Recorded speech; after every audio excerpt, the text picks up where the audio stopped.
Olá, você que me segue no Rodrigo Silva Arqueologia. Dia de vídeo novo, dia do nosso encontro interativo aqui pela internet, ainda que seja um encontro virtual, mas é onde eu tenho a oportunidade de sempre partilhar com vocês temas relacionados à Bíblia, à religião cristã, à arqueologia, à teologia. E eu sei que o título desse vídeo hoje colocou o pulga atrás de muitas orelhas por aí. O cristianismo vai morrer. Alguns devem estar pensando, o Rodrigo é um herege, ele está apresentando uma heresia, o cristianismo não vai morrer, é promessa de Deus que a igreja vai triunfar. Outros estarão pensando, não, isso deve ser daqueles títulos que eles colocam na internet só para chamar atenção para o vídeo e depois ele não vai falar nada disso. Não, não é nem uma coisa nem outra. Não estou falando heresia, vou mostrar para vocês a razão de não estar falando heresia, é muito lúcido o meu pensamento, e ao mesmo tempo não se trata apenas de uma forma atrativa de marketing. O título é literal. O cristianismo vai morrer. Pelo menos na forma como nós o conhecemos.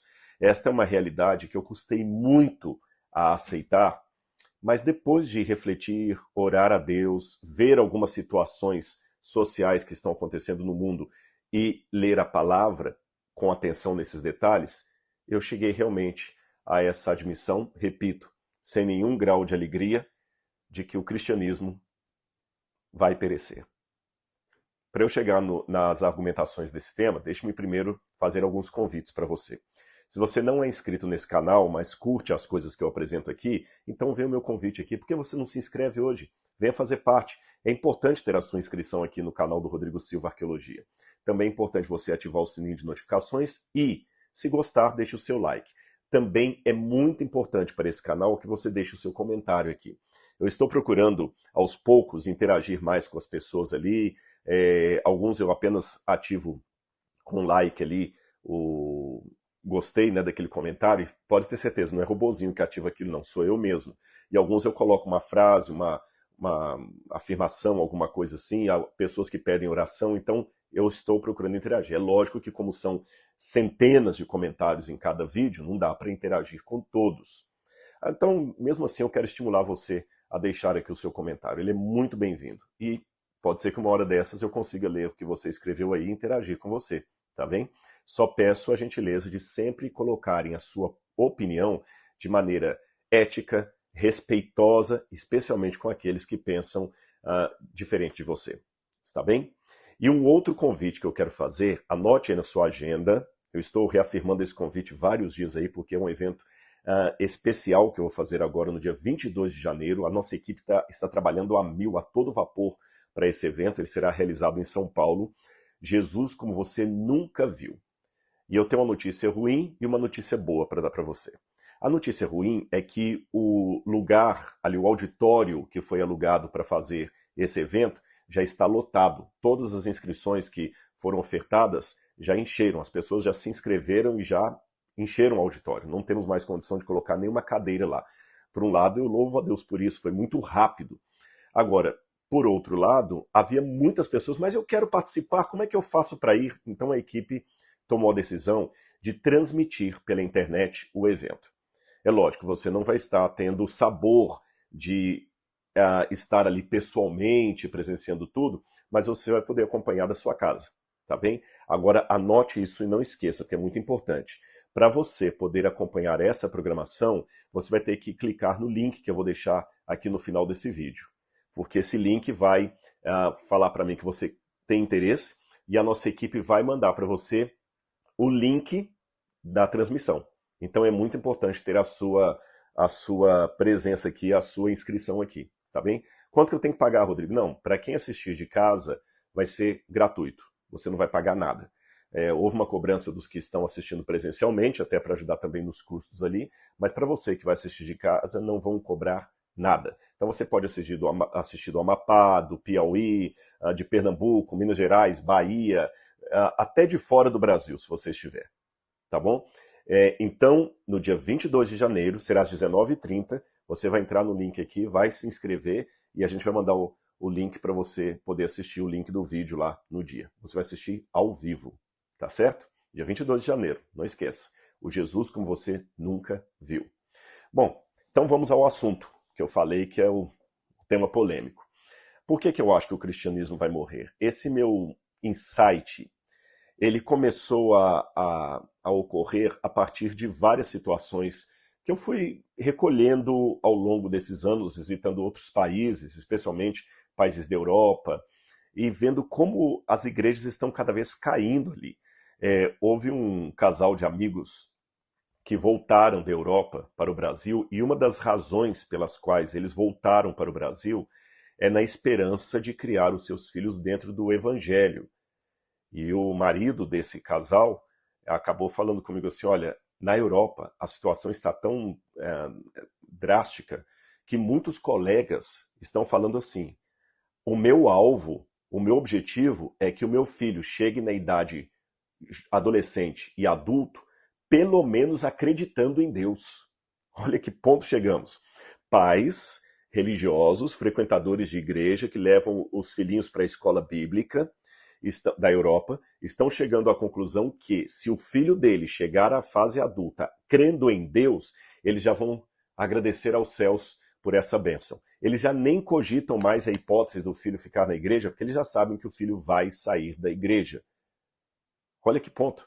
Nos Estados Unidos a coisa já não está tão diferente. Você vê que tem muitas igrejas, na América e na Europa, que estão fechando as portas e virando pubs ou bar. Tem muitas igrejas. Eu vi uma igreja lá na Inglaterra que ela virou um lugar para jogar sinuca, um centro de bilhar. Então você vê, o cristianismo parece que está morrendo. E o que está acontecendo?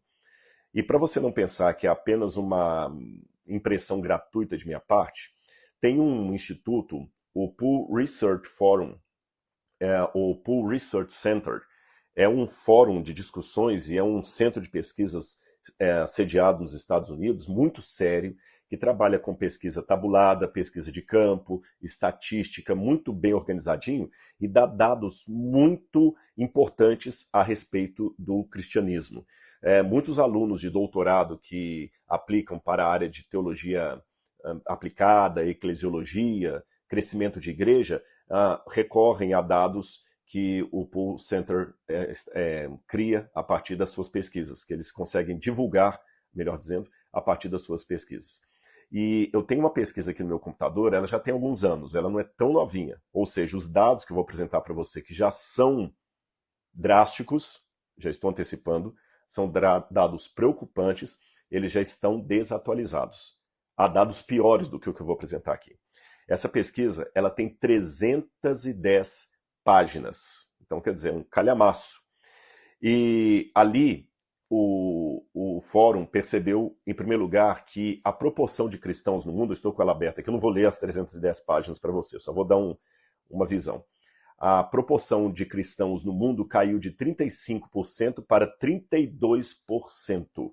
Isso nos últimos aproximadamente 100 anos, do início do século XX para cá, aproximadamente. De 32% da fatia populacional do mundo para 32%. Ou seja, o cristianismo perdeu 3 pontos percentuais. É muita gente. Em contrapartida, o islamismo está só crescendo. Só crescendo. O cristianismo está perdendo, o islamismo está crescendo, e em pouco tempo o islamismo poderá ser a maior religião mundial. Agora, esses dados que eu apresentei, eles ficam ainda piores quando nós setorizamos alguns lugares do mundo. Deixe-me falar dos 2 maiores continentes cristãos da história, Europa e as Américas. Você sabe que em toda a história da igreja, o cristianismo cresceu mais na Europa e na América, mais até do que na Ásia. Os grandes concílios ecumênicos foram na Europa, a história da Reforma Protestante começou na Europa. É um capítulo na Europa e um capítulo na América, a partir da fundação dos pais peregrinos como Mayflower, que inauguraram ali na América do Norte a maior nação protestante do mundo. Então você tem o catolicismo em Roma, você tem os grandes reformadores ali na Alemanha, na Suíça, na Inglaterra, você tem os grandes movimentos presbiterianos, calvinistas, né? Presbiterianos é calvinista, wesleyanos ou metodistas, todo mundo sediando ali na Europa, conversão, suposta conversão de Constantino ao cristianismo na Europa. Depois você tem na América a criação de outros grandes nichos do cristianismo, como o pentecostalismo da Azusa Street, Os Mormons, embora alguns pensem que os Mormons seriam seita e não cristianismo, não é o meu ponto aqui. Os Adventistas do Sétimo Dia, a Assembleia de Deus, embora ela começa no Brasil, né, ali em Belém, mas ela bebe na fonte da Azusa Street. E mesmo que eu estou falando do pentecostalismo brasileiro, estou nas Américas. Então é a América como continente e Europa, que detém toda os grandes capítulos do cristianismo e a maior população. Agora vejam bem, quando eu falo apenas de Europa, o Pew Research Center me disse que na Europa, nesse mesmo período de tempo que eu descrevi para vocês, desde o início do século XX até aqui, o percentual de cristãos na Europa caiu 19 pontos. 19 pontos. Ou seja, no início do século XX, 95% da população da Europa eram cristãos. Hoje, menos de 76%. Menos de 76%. E você quer piorar esses números? Eu vou piorá-los para você. 76% é o número bruto de cristãos. Mas nesse contingente aí, tem uma grande maioria, uma maioria absoluta, que diz que são cristãos apenas porque nasceram numa família cristã, católica ou protestante. Mas eles não frequentam igreja nenhuma, não rezam para Jesus, não participam da comunhão, não leem a Bíblia. São filhos de presbiterianos, filhos de católicos, mas falando em linguagem católica, são filhos de católicos que não participam dos 7 sacramentos, falando em linguagem protestante. São filhos de protestantes que não creem no sola escritura, nem na Bíblia. Ou seja, 76% inclui aqueles que nasceram em famílias religiosas, mas eles não são religiosos. Se eu excluir esses, o percentual de cristãos compromissados na Europa cai vertiginosamente. Vamos falar da América. Vamos pegar os Estados Unidos, tá bom? Nos Estados Unidos, olha que interessante, 86% dos americanos hoje se dizem cristãos. 86%. Só que em 2010, esse número era 96%. Ou seja, de 2010 para cá, já caíram 10 pontos percentuais os valores, a fatia populacional do cristianismo só nos Estados Unidos. E então, com esses dados, como é que eu posso falar que o cristianismo vai continuar? E para você não pensar que eu estou me valendo apenas de estatística, olha o que a Bíblia falou. Lucas capítulo 18, verso 8 diz assim, eu vou ler o verso 7. Será que Deus não fará justiça aos seus escolhidos, que a ele clamam dia e noite, embora pareça demorado em defendê-los? Digo a vocês que depressa lhes fará justiça. Contudo, quando vier o Filho do Homem, será que ainda encontrará fé sobre a terra? Olha bem, a profecia de Jesus não é que ele vai pegar um mundo crente. Pelo contrário. A demora da justiça de Deus, a tardança, que ainda que seja aparente, mas é uma tardança ainda que aparente, que ele fala assim, o clamor dos escolhidos né? O Senhor não virá fazer justiça, ainda que pareça demorado em defendê-los. Aí Jesus fala assim, não, ele virá rápido fazer justiça. Porém, esse rápido depende da ótica. E ele fala, será que quando o Filho do Homem vier, ele ainda vai encontrar fé sobre a terra? Olha bem. Por um lado, você tem Jesus falando, e será pregado o evangelho do reino a testemunho em todas as nações, então virá o fim. Eu, por muito tempo, li essa mensagem como sendo assim, o evangelho vai ser pregado, muita gente vai converter, e aí Jesus pode voltar. Mas agora eu estou começando a pensar um pouquinho diferente. Não estou anulando tudo que eu cria antes, não. Mas eu estou vendo esse texto por uma outra ótica. E será pregado esse evangelho a todo mundo para testemunho das nações. Essa palavra testemunho tem um viés jurídico. Ou seja, para que quando Cristo vier e encontrar essas mesmas nações incrédulas, nenhuma delas possa dizer, desculpe, nós não sabíamos. Então o evangelho vai ser pregado em todo o mundo, em testemunho a todas as nações, não para converter todas as nações, para deixar claro que quando elas decidirem não seguir a Cristo, o fizeram de maneira consciente. Uma outra passagem análoga a isso aqui, para mim, é Marcos capítulo 13, versículo 6, quando diz assim, versículo 5, tenham cuidado para que ninguém os engane. Muitos virão em meu nome dizendo, sou eu, e enganarão a muitos.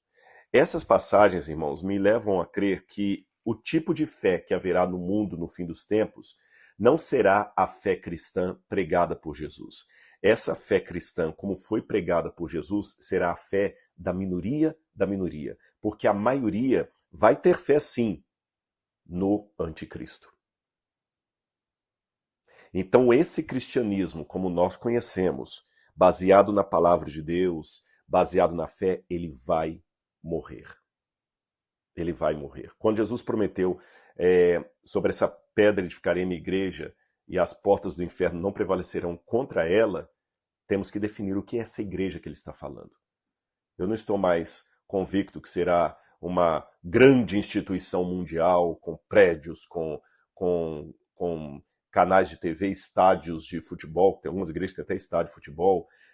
Eu acredito que vai ser uma fé de uma minoria que vai continuar fiel aos princípios de Deus, quando a maioria, para não ser perseguida ou prejudicada, vai ceder à sedução e às imposições do anticristo.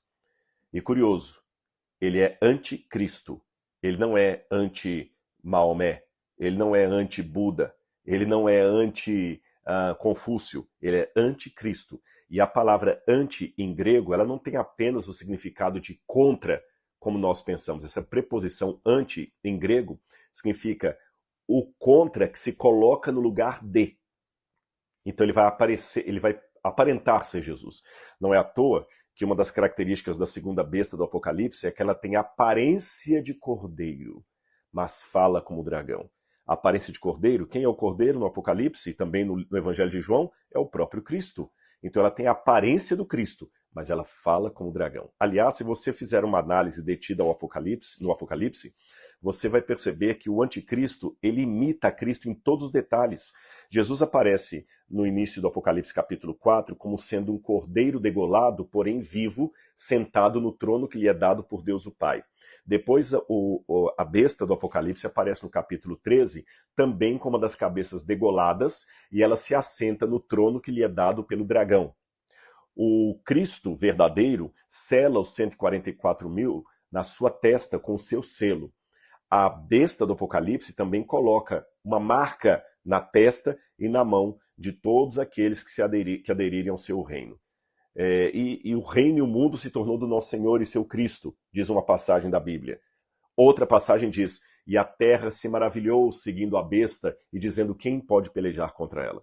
Então a besta imita muito a Jesus, mas não o caráter de Jesus. A besta é como se fosse uma bolsa falsificada da Louis Vuitton, da mais cara bolsa da Louis Vuitton, ela seria uma bolsa falsificada como aquela. Tão bem falsificada que até um especialista teria dificuldade para perceber qual é qual. Mas ela não tem a qualidade da original.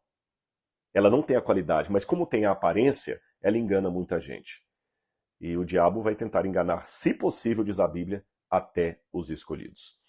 E como é que eu estou vendo essa sutileza?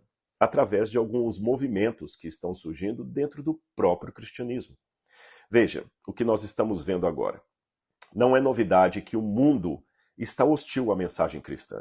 Essa história de falar de pecado, salvação, ela não faz muito sentido. Eu até vi um dia desse uma frase que eu notei aqui, que eu achei interessante, alguém escrevendo na internet. Olha o que a pessoa colocou.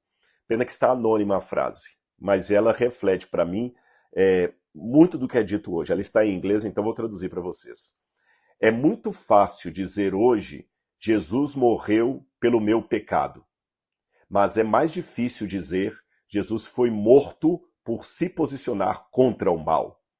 É mais difícil porque esta última versão demanda que nós identifiquemos o que é falso e nos coloquemos em oposição aos sistemas de opressão que estão dominando o mundo. É melhor se opor aos movimentos de opressão do que ficar nos purgando pela necessidade de justiça. Muito bem montada a frase, do ponto de vista da gramática, muito inteligente. Realmente, se eu falar para o mundo assim, Jesus morreu pelos nossos pecados. Legal, né?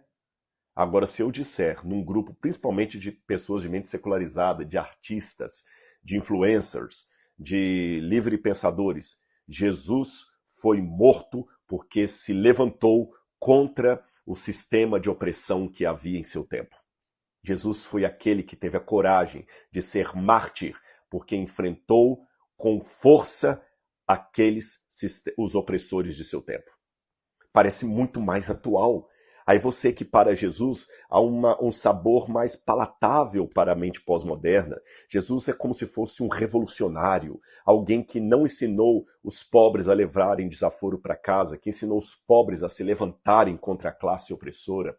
Jesus é aquele realmente que se levantou contra tudo. Então esquece esse negócio de morte vicária na cruz do Calvário pelos nossos pecados, como disse aqui a frase, apenas para nos a purgar de nossa necessidade de justiça. Não, Jesus morreu como um mártir por uma causa que nós também abraçamos. Então, nesse segundo modelo, Jesus acaba se tornando, de fato, um parâmetro aceitável. Comparar Jesus a Martin Luther King é muito mais interessante do que isolá-lo na figura de Cristo Redentor. E aí você tem algumas leituras da Bíblia que são tiradas fora de contexto e são perigosíssimas. Quer ver uma que eu chamo esse grupo, eu não, na verdade muitos teólogos hoje estão chamando esse movimento que está surgindo agora de cristianismo progressista. Esse cristianismo progressista que cria frases como esta que eu acabei de ler para você, é um cristianismo que procura ser uma resposta ao descontentamento mundial em relação à fé cristã tradicionalmente ensinada. Eu vou explicar para você. Muitos sociólogos estão dizendo que, devido aos dados que eu apresentei e outros que eu poderia apresentar aqui, estamos de fato vivendo uma era pós-cristã. Não sei se você já ouviu falar disso por aí, mas assim no crivo da história, você sabe que os filósofos apresentam a história com nomes específicos. Não só os historiadores fazem isso com Idade Média, Idade Moderna, Idade Contemporânea, mas também os filósofos. Aí você tem, por exemplo, a Sociedade Líquida, do Bauman, é um nome que se dá para uma época. Você tem pós-modernismo, pré-modernismo, esses nomes que são dados assim, contracultura, são nomes que a filosofia dá para determinados períodos da história. E um desses nomes, dado ao nosso momento, é vivemos na era pós-cristã. Porque aquele cristianismo puro e simples de C.S. Lewis, ou aquele cristianismo pregado pelos apóstolos, ele não dá mais conta das realidades atuais. Precisamos de um cristianismo mais social, mais preocupado com questões da ecologia, do cenário mundial, um cristianismo mais voltado para ações sociais, um cristianismo mais voltado para as questões econômicas, para a política. Então, não tem mais lugar na sociedade moderna para aquele cristianismo antigo, de Lutero, de Zwinglio, de Calvino, de Agostinho de Hipona, de Irineu de Lyon, do apóstolo Paulo. Não. Temos que ressignificar isso aí. Então, para que o cristianismo não morra, vamos salvar a fé cristã, criando um novo tipo de cristianismo adaptado, atualizado, mais em diálogo com o mundo contemporâneo, para que ele não vire peça de museu. Aí vem o cristianismo progressista. E uma das marcas desse cristianismo progressista que você deve ver em muitas pregações aí, é aquelas pessoas que sempre leem passagens da Bíblia, como por exemplo, eu tenho várias aqui, Mateus capítulo 9,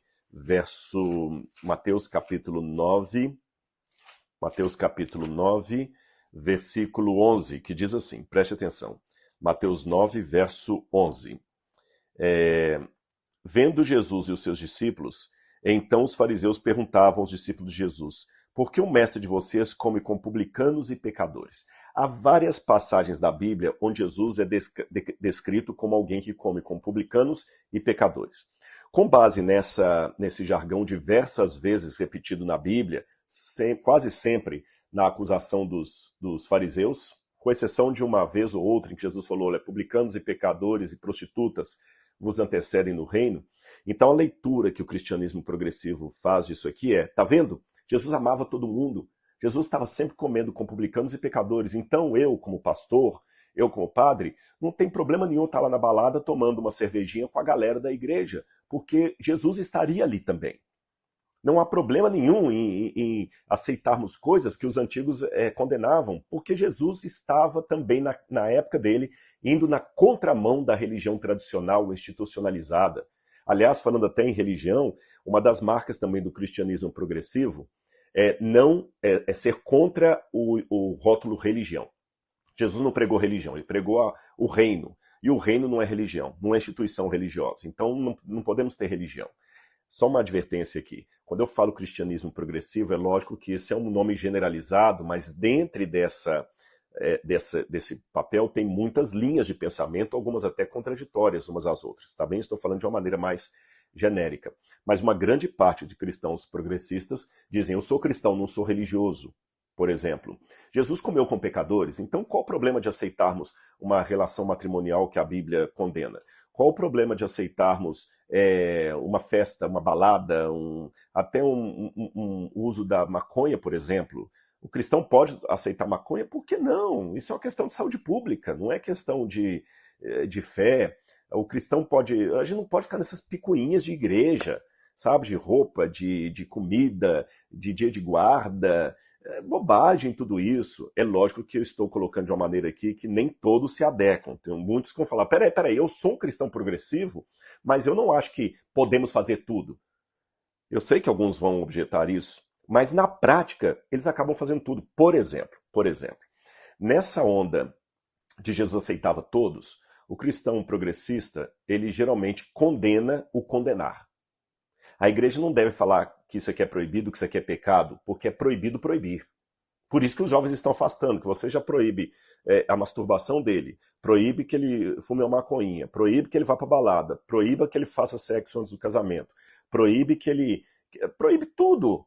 Então a igreja vira um porre. Então, sabe, é melhor, ao invés de condenar a balada, levar Cristo até a balada, como no Evangelho ele foi levado a comer com publicanos e pecadores.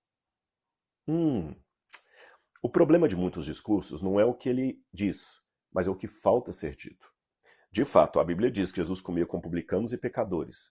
A pergunta é, eles continuavam publicanos e pecadores depois de comer com Jesus? Deixa eu explicar, a palavra pecadores aqui não é aquele sentido de pecadores que todo mundo peca, como Paulo falou, porque todos pecaram e carecidos estão da glória de Deus. Porque senão a pergunta acaba sendo um tiro no pé, porque eu me entreguei a Cristo e continuo pecador. O sentido aqui da palavra publicanos e pecadores é uma expressão idiomática dos evangelhos usada pelos judeus e pelos romanos da época, sempre que falavam do publicano, vinculavam o publicano a todo tipo de escória social, tá certo? Tanto é que os publicanos eram chamados de donos de bordéis pelos romanos. E os judeus chamavam os publicanos, que eram cobradores de impostos, de prostitutas. Então, sempre que falava dos publicanos, entendeu? É como você fala assim, sempre que eu falar de um clássico de futebol no Rio de Janeiro, você fala o Fla-Flu, porque geralmente o que pega mais fogo no Mineirão, no Maracanã, perdão, é quando tem Fluminense e Flamengo, então é o Fla-Flu, todo mundo já sabe o que é. Então eu falava, publicanos e pecadores era um jargão da época, era um jargão. Então por isso que eu fiz a pergunta, sendo um jargão que publicanos e pecadores significava cobradores de impostos e todo mundo que não prestava na sociedade, é nesse sentido que eu fiz a pergunta. Jesus comia com eles, mas isso significa que eles continuassem a vida toda na prática dessas coisas? Você acha que Levi Mateus continuou publicano depois que ele passou a ser apóstolo de Jesus, ou ele abandonou a prática publicana? Tanto é que ele estava sentado na mesa da coletoria de impostos, e quando Jesus o chamou, a Bíblia fala que ele abandonou a sua mesa e seguiu Jesus. E muitos que leem essa passagem, Jesus comia com publicanos e pecadores, sempre para dar margem a essa moralidade mais laça, que permite tudo dentro da igreja, que a igreja tem que aceitar tudo. Detalhe, a igreja tem que aceitar a todos, mas a igreja não tem que aceitar a tudo. Existe uma diferença aqui de palavras, de semântica, tá bem? Mas como o cristianismo progressivo mistura as duas coisas, a igreja tem que aceitar a todos, indo todos, tudo, Então só ficam lendo essas passagens. Jesus comia com publicanos e pecadores. Tá. Mas por que não leem também Mateus 18, verso 17, que diz assim, veja bem, Mateus 18, verso 17. Como eu devo tratar ao irmão que peca? Se o teu irmão pecar contra você, vai repreendê-lo em particular. Se ele ouvir, você ganhou seu irmão. Mas se não ouvir, desculpe que eu li desde o verso 15, tá? Mas se não ouvir, leve com você mais uma ou duas testemunhas para que, pelo testemunho de duas ou três testemunhas, toda a questão seja decidida. E, olha a continuação, se ele recusar ouvir essas pessoas, exponha o assunto à igreja. E se ele recusar ouvir também a igreja, considere-o como gentil e publicano. Então Jesus recebia o publicano dentro da igreja. Mas isso não significava que a igreja ia deixar o publicano continuar sendo publicano. Porque se a pessoa continuasse tendo um pecado grave, a igreja deveria tratá-lo como gentil e publicano. Ora, será que agora Jesus se tornou então um segregacionista? Imagine. O que quer dizer tratar como publicano? Eu imagino muita gente do chamado Evangelho do Amor questionando hoje assim, o que quer dizer tratar como publicano? Não sei. Jesus falou. Também esquecem que Zaqueu, que era um publicano, quando se converteu a Jesus, a primeira coisa que ele fez foi devolver aos pobres o que ele tinha roubado deles e também ajudar os outros com a outra metade da fortuna dele. Ele deixou de ser publicano. Outra passagem, Mateus capítulo 5, verso 46, diz assim, Mateus capítulo 5, verso 46. Porque se vocês amam apenas aqueles que os amam, que recompensa terão? Os publicanos também não fazem o mesmo? Eu gosto desse versículo aqui porque muitas pessoas que pregam a paz, o amor e a solidariedade, que é um jargão do cristianismo progressista, ele se esquece de levar esse discurso para os que pensam diferente dele. Porque ele só ama incondicionalmente os que estão na mesma agenda, na mesma plataforma, no mesmo partido, com os mesmos objetivos. Ele não ama com o mesmo ardor o conservador da igreja. Não, esse tem que ser denunciado, porque ele representa o sistema de opressão. Ele não respeita aquela pessoa porque, não, eu tenho que tratar bem, eu tenho que amar. Jesus falou, olha, se vocês amam apenas aqueles que vos amam, que recompensa vocês terão? Porque os publicanos fazem a mesma coisa. Jesus aqui está falando de maneira pejorativa do publicano. Sabe, então essas coisas me fazem ter uma preocupação muito grande com o que está acontecendo. Tem um livro, eu estou com ele aqui até no meu computador, Kissing Fish. Kissing Fish, a tradução literal seria peixe beijante. Christianity for people who don't like Christianity. Tradução. Peixe beijante. Cristianismo para pessoas que não gostam de cristianismo. Foi escrito pelo pastor Roger Wolfson. Esse pastor defende o cristianismo progressista que eu falei. E o título do livro, que eu bato palma para o marketing, é sensacional. Lembra que o símbolo do cristianismo é um peixinho? Então ele pegou peixe que beija, um beijo afetuoso. Vamos fazer um cristianismo mais palatável. Vamos fazer um cristianismo para pessoas que não gostam de cristianismo, porque o peixe tradicional não beija. Ele recrimina, ele condena, ele fala do pecado, ele fala do juízo final. E nesse livro tem algumas coisas interessantes, porque sendo ele um pastor de mentalidade progressista, ele não fala em tom pejorativo, ele defende essa pauta. Por exemplo, ele acha que a igreja deve falar mais de ecologia e trocar esses temas pesados de salvação, de divindade de Jesus, por temas mais apropriados, sociais, como ecologia, humanismo, que não deve ser confundido com humanitarianismo. Humanitarianismo é fazer o que Madre Teresa de Calcutá fez. Isso é humanitarianismo, uma agência humanitária. É fazer a caridade, é levar o pão ao seu semelhante. Isso é humanitarianismo. Humanismo é pegar aquele ser humano e colocar no centro da existência. Tudo agora gravita em torno do ser humano cristão. Eles falam também muito de uma hermenêutica a partir de Jesus. Você quer saber se uma coisa é real ou não? Passe por Jesus. Não, passou pelo crivo de Jesus, não caiu? Esquece. Sabe? Esquece aquilo ali. Então, por exemplo, Moisés falou do juiz, tá, mas Jesus falou o quê? Até confundem que Jesus aparentemente contrariou Moisés quando Jesus disse, vocês ouviram o que foi dito aos antigos, eu, porém, vos digo. Na verdade, ali Jesus não estava contrariando Moisés, meus amigos. Se nós lermos Mateus capítulo 5, verso 17, Jesus fala que ele não veio destruir a lei e os profetas, ele veio cumprir. E ele ainda dá mais ênfase, ainda que o céu e a terra passem, nem um i, nem um tio jamais passará da lei, sem que tudo se cumpra. E ele continua dizendo, qualquer que violar um desses pequenos mandamentos e assim ensinar aos homens, será considerado mínimo no reino dos céus. Aquele, porém, que os ensinar, esse será considerado grande no reino dos céus. Foi depois desse preâmbulo que Jesus falou, eu sei o que foi dito aos antigos, não faça isso, eu, porém, vos digo. Vejam, Jesus está entrando em contradição, porque no começo ele fala que não veio anular a lei nem os profetas, mas cumprir e que nós devemos ensinar a lei e os profetas, e agora fala, eu sei o que foi dito, eu, porém, vos digo.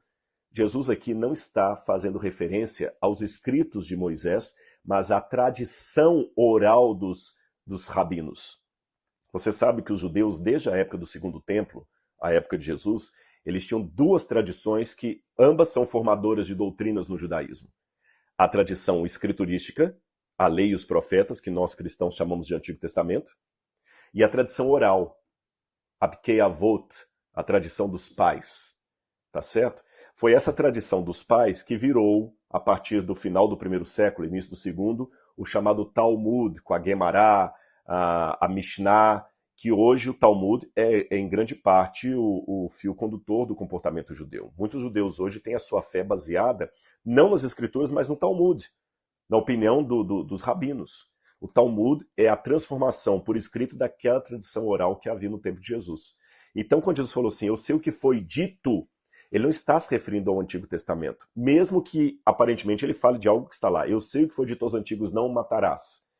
Mas quando Jesus, em 100% dos casos, está se referindo às Escrituras, ele fala, está escrito.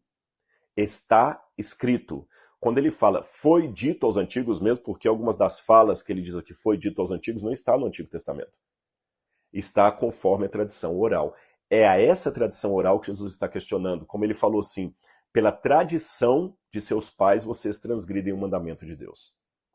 Então é uma hermenêutica tomada completamente errada por aqueles que pegam isso para falar que Jesus anulou o Antigo Testamento e tudo mais, e que não precisamos mais dar conta disso aqui. Até Paulo, pasmem, até Paulo é questionado por alguns setores do cristianismo progressivo que falam que Paulo também não entendeu a graça. A graça está só no Evangelho e na interpretação daquele que faz. Bom, para finalizar isso aqui, gente, eu queria dizer para vocês que a minha primeira experiência com o cristianismo progressista foi quando eu estudei com os jesuítas e vi a teologia da libertação. E era muito sedutor o discurso, não vou mentir para vocês. A teologia da libertação era fantástica na época. Até um dia que eu percebi uma palestra de Carlos Masters, onde ele começou a ensinar que o milagre da multiplicação dos pães não foi nada sobrenatural. Na versão desse teólogo, o milagre consistiu apenas numa questão social. Jesus tinha alguns ali seguindo, alguns tinham pão, outros tinham peixe e a maioria não tinham nada. Quando os que tinham pão e peixe começaram a dividir o seu alimento com os que não tinham nada, no final das contas, todo mundo comeu. O discurso de Jesus é que operou o milagre. Que milagre? Convencer quem tinha pão e quem tinha peixe a dividir o seu alimento com quem não tinha nada. Do ponto de vista social, do ponto de vista pós-moderno, essa versão é muito mais atraente do que dizer que Jesus pegou 5 pães literais e 2 peixes e multiplicou para alimentar milhares de pessoas. A outra faz mais sentido intelectual, é mais politicamente correta, é mais atrativa, porém é mais perigosa. Porque pegou uma pauta legítima, que é a pauta social, uma notinha de rodapé. Eu não posso também, em virtude da denúncia que estou fazendo, amparar a preguiça social da igreja. Não é porque eu estou criticando esse evangelho social que eu vou amparar também uma preguiça agora, um comodismo da igreja em não fazer nada pelo seu semelhante. Cuidado, tá certo? Cuidado, que tem muita também violência contra a mulher, violência contra o negro, que foi silenciada pelo comodismo da igreja tradicional. Não podemos esquecer desse aspecto também, ele é muito importante. Mas o perigo do outro grupo se o perigo do primeiro é negligenciar uma pauta importante, digo dos tradicionais, se o perigo dos tradicionais é negligenciar uma pauta importante, como a pauta social, a solidariedade, o perigo do progressista é pegar essa pauta e colocá-la no lugar onde ela não deveria estar, no coração do evangelho. É aquilo ali, pá! Colocá-la de tal forma no centro que elementos centrais começam a perder o seu brilho. Por exemplo, a morte expiatória de Jesus na cruz do Calvário. Eu tenho um livro aqui de Santo Agostinho de Hipona, A Cidade de Deus. Esse livro aqui foi um livro que foi um divisor d'águas no cristianismo. Quando Agostinho o escreveu, e eu citei aqui uma página, uma parte famosa, que ele fala assim: o amor fundou duas cidades. Estou na página 477, que seria o livro 1428. De acordo, o amor fundou duas cidades. Dois amores fundaram duas cidades. A cidade terrena, pelo amor de si mesmo, e a cidade celestial, pela contemplação de Deus e o amor de Deus. E essas duas cidades que Agostinho coloca aqui seriam Jerusalém e Babilônia. Quando Agostinho escreveu isso aqui, a igreja tinha conseguido o poder político. E Agostinho estava escrevendo o Cidade de Deus de uma maneira triunfante, porque o reino finalmente se estabeleceu no mundo, porque o cristianismo agora é Roma. O grande problema dessa pregação tão bonita de Agostinho, porque ele escreve bem, o homem era um poeta para escrever, poucos cristãos escreveram como Agostinho, é que ele não percebeu que em enaltecer o poder terreno da igreja, quando ela assumiu a hegemonia romana, ele esqueceu da mais importante promessa do Novo Testamento, que é a volta de Jesus. Em consequência disso, a doutrina do segundo advento quase morreu.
E por pouco o cristianismo se tornou uma instituição tão secularizada que já não tinha quase nada a ver com os apóstolos.